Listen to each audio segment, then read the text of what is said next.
নৌবাহিনীর মিডশেপম্যান 2023 ব্যাচে শীতকালীন কুচকাওয়াজ চট্টগ্রাম নেভাল একাডেমিতে অনুষ্ঠিত হচ্ছে। এতে উপস্থিত থাকবেন নৌপ্রধান অ্যাডমিরাল এম নাজমুল হাসান।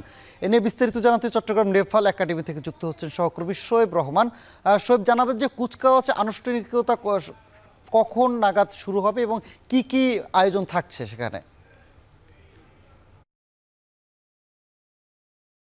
এটি মূলত শীতকালীন রাষ্ট্রপতি কুচকাওয়াজ এবং সকাল 10টার কিছুটা পর অর্থাৎ 10:15টার দিকে এই বার্ষিক শীতকালীন কুচকাওয়াজ শুরু হয়েছে, রাষ্ট্রপতি কুচকাওয়াজ শুরু হয়েছে। এবং এতে কিন্তু এরই মধ্যে নৌবাহিনীর প্রধান যিনি রয়েছেন, নৌবাহিনীর প্রধান এম নাজমুল হাসান, তিনি কিন্তু এই কুচকাওয়াজে ইতিমধ্যে যোগ দিয়েছেন।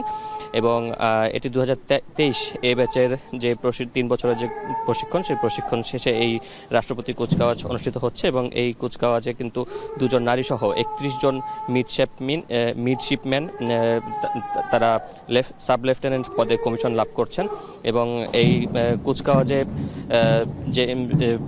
যে প্রশিক্ষণ সম্পন্ন হয়েছে সেই প্রশিক্ষণে মিডশিপম্যান সৈয়দ তাহসিন আহমেদ, তিনি সকল বিষয়ে সেরা চৌকস মিডশিপম্যান হিসেবে সোর্ড অফ অনার লাভ করেছেন। এছাড়াও midshipman S M Abrar Obaid, তিনি প্রশিক্ষণের 2য় সর্বোচ্চ মান অর্জনকারী হিসেবে নৌপ্রধান স্বর্ণপদক লাভ করেছেন। এবং সকাল 10:15টার পরে এই কুচকাওয়াজ শুরু হয় এবং সেই এখন পর্যন্ত যারা কমিশন লাভ করেছেন তারা কিন্তু মনোজ্ঞ কুচকাওয়াজ প্রদর্শন করেছেন। এবং ইতিমধ্যেই নৌবাহিনী প্রধান তিনি যারা কমিশন লাভ করেছেন তাদের পক্ষ থেকে সালাম গ্রহণ করেছেন। এবং এখানে ঊর্ধ্বতন নৌ কর্মকর্তা বৃন্দ, সেনা কর্মকর্তা এবং সেই সাথে বিমান বাহিনীর কর্মকর্তারা উপস্থিত রয়েছেন, তাদের পরিবাররা রয়েছেন এবং একই সাথে যারা কমিশন লাভ করেছেন তাদের পরিবাররাও কিন্তু এই অনুষ্ঠানে মনোজ্ঞ যে কুচকাওয়াজ অনুষ্ঠান সেখানে তারা অংশগ্রহণ করেছেন এবং মনোজ্ঞ এই কুচকাওয়াজ তারা কিন্তু উপভোগ করছেন।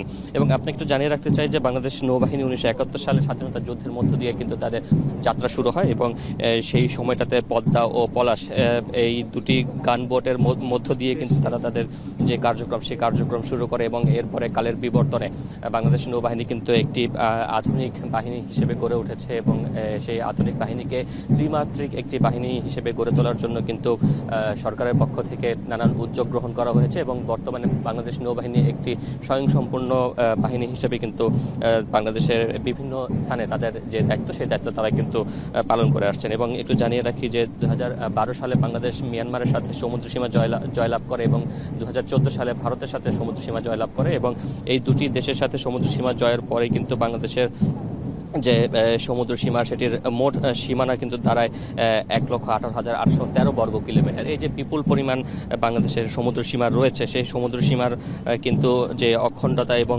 নিরাপত্তা রক্ষায় বাংলাদেশের নৌবাহিনী কিন্তু দৃঢ়ভাবে তাদের দায়িত্ব পালন করে যাচ্ছে। সমুদ্রে যে কোনো ধরনের বিশৃঙ্খলা, সন্ত্রাসী কার্যক্রম, চোরাচালান এবং অবৈধ অনুপ্রবেশ সহ বিভিন্ন যেই কার্যক্রমগুলো হয়ে থাকে, অবৈধ বা সন্ত্রাসমূলক কার্যক্রমগুলো হয়ে থাকে, সেখানে কিন্তু নৌবাহিনী কৃতিত্বের সাথে তাদের দায়িত্ব পালন করে আসছেন।